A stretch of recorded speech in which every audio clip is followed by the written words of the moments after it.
is my take on option number 2. So right off the bat, we were given the information that at the end of 2024, we had $500,000 in accounts receivable with a net realizable value of $467,000. So with our given T accounts, we can go in and put this as our beginning balance. So now when we take net realizable value into consideration, how we achieve that value is the accounts receivable minus the allowance for doubtful accounts. So that means in our allowance for doubtful accounts, there is a credit of $33,000, so we can make the net realizable value of $467,000 right here. So now that we have our beginning balances, we can look into what might have happened in the accounts. So right off the bat, this looks like that we sold on account to a customer for $1,450,000, and then this looks like a write-off. A write-off occurs when we believe we'll never get this value from our customer. So when you're actually doing a write-off, you need to credit the accounts receivable, and then you also need a debit. That debit will put down an allowance for doubtful accounts, right there. So now that we've dissected the accounts receivable account, we can move over to interest revenue. So for interest revenue, we see a credit of $12,000. This seems correct because revenue should have credit balances. But with a credit balance, we should have a corresponding debit. So because it's a revenue, that means it's increasing our owner's equity. So to also increase our value, we're going to go over to accounts receivable and put a debit of $12,000. The reason this is an accounts receivable rather than cash is because we have all our customers paying on account, so the interest will accumulate on that unpaid balances. Next, in a similar situation, we have a sales returns.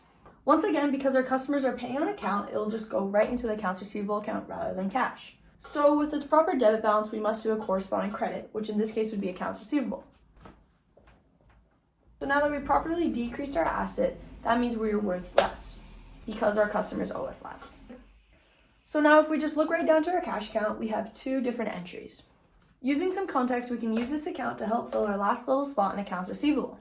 Through some narrowing down, I've decided that this $1,300,000 debit is the corresponding credit to the accounts receivable.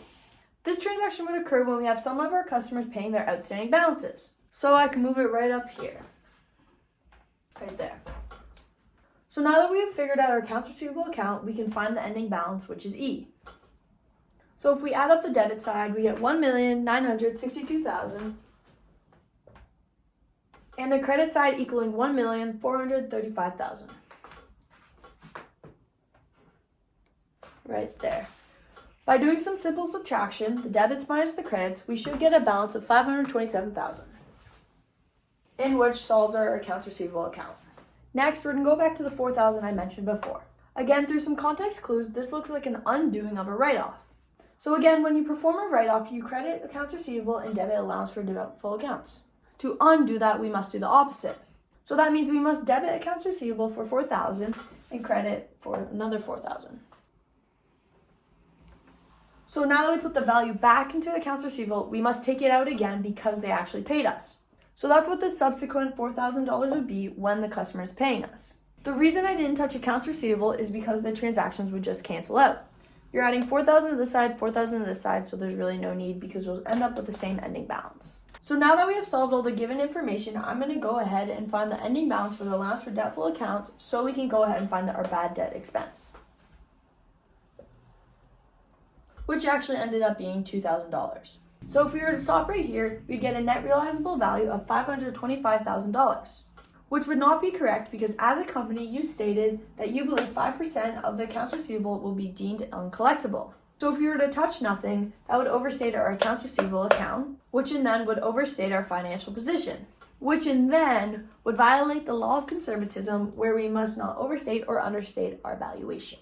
So then we're going to do a quick calculation. To find what our allowance for doubtful accounts must be, we'll do a quick calculation. So we're going to take our accounts receivable balance and times it by 0.05 or 5%. So by doing that, we got $26,350. So I can go ahead and write that down here. So now that we have our ending balance, we just need to solve for X and find what our bad debt expense would be. So then I'd take $26,350 minus $2,000, which ends up with $24,350. And as you know, once we perform a credit, we must have a subsequent debit to make sure we balance. So in that case, we would bring this value over to the bad debt expense. So that fills in our final blank. Obviously, these are all estimations, so it won't be perfect, but it gives us a better idea of how we're doing. So I'm going to go in and show you what it would look like on the balance sheet. So as you do this transaction on the balance sheet, this is how you determine the net realizable value. So if you compare 2024 to 2025, it seems that our net realizable value has grown $33,650, which is great. That means we're growing.